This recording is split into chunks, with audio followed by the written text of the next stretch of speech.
22 अप्रैल को पहलगांव में हुए आतंकी हमले का परिणाम पाप को पालने वाले पाकिस्तान को कुछ इस तरह से मिला है। देश की सरकार ने पाकिस्तान पर ऐसे बैन लगा दिए हैं जिससे उसकी कमर टूट जाएगी, उसे गहरा आघात लगेगा। पहले पानी की वजह से पाकिस्तान बूंद बूंद को तरसने वाला था, तो अब भारत ने पाकिस्तान से आने वाले सभी सामानों के आयात पर रोक लगा दी है, जिसका मतलब ये है कि अब पाकिस्तान से सीधे या किसी और रास्ते से कोई चीज भी भारत में नहीं लाई जा सकेगी। सरकार के मुताबिक ये फैसला देश की सुरक्षा और जनता के हित में लिया गया। यही नहीं, नियम तुरंत लागू हो गया। सरकार के नोटिफिकेशन में कहा गया है कि अगर किसी को इस रोक से छूट चाहिए तो उसे पहले भारत सरकार से इजाजत लेनी होगी। पहलगांव हमले के बाद फिर सरकार ने पाकिस्तान से पहले डायरेक्ट ट्रेड यानी कि एक्सपोर्ट इंपोर्ट को बंद किया था।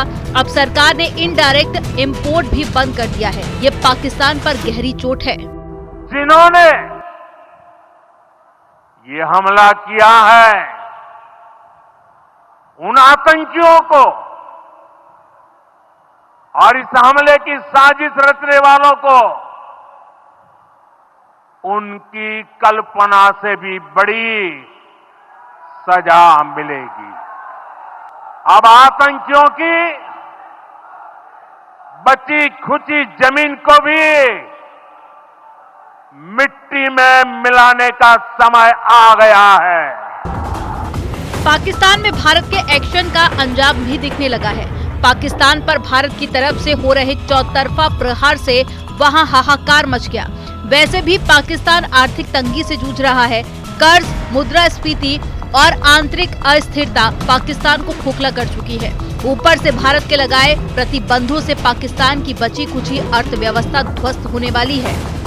पाकिस्तान सिर्फ जरूरी चीजों जैसे कि सेंधा नमक और मुल्तानी मिट्टी ही मंगाता था। अब ये भी पूरी तरह से बंद हो जाएगा, जिसे पाकिस्तान पर सबसे बड़ा इकोनॉमिक सर्जिकल स्ट्राइक माना जा रहा है, क्योंकि भारत की तरफ से द्विपक्षीय व्यापार रोक देने से पाकिस्तान में महंगाई और बढ़ जाएगी। यहाँ तक कि वहाँ पर दवा के दामों में भी 2 गुना बढ़ोतरी हो जाएगी। इससे पहले भारत की तरफ से सिंधु जल समझौते को रद्द करने से पाकिस्तान में अन्न का संकट गहराने लगेगा, क्योंकि पाकिस्तान की 80% कृषि सिंधु नदी और उसकी सहायक नदियों पर निर्भर है। भारत के पानी रोकने से सिंध प्रांत और पंजाब में फसल उत्पादन में 20 से 30% तक की कमी हो सकती है, जिससे खाद्य संकट और महंगाई बढ़ेगी। कराची और लाहौर जैसे शहरों में पीने के पानी की कमी भी गहरा सकती है और पाकिस्तान की बत्ती भी गुल हो सकती है। पहलगांव हमले के बाद में भारत के एक्शन से घबराए पाकिस्तान ने भारतीय एयरलाइंस के लिए अपना हवाई क्षेत्र बंद कर दिया था, जिसके बाद में भारत ने पाकिस्तान विमानों के रास्ते बंद कर दिए, जिसका असर पाकिस्तान पर खासा देखने को मिल रहा है। यही नहीं, बंदरगाह पर पाकिस्तानी जहाजों को बैन कर दिया गया।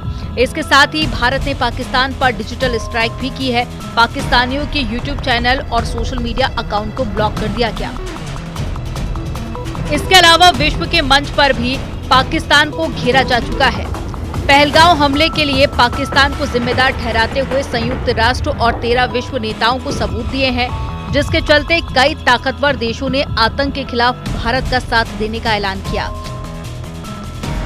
यानी पहलगांव हमले के बाद पाकिस्तान पर हर तरफ से भारत प्रहार कर रहा है।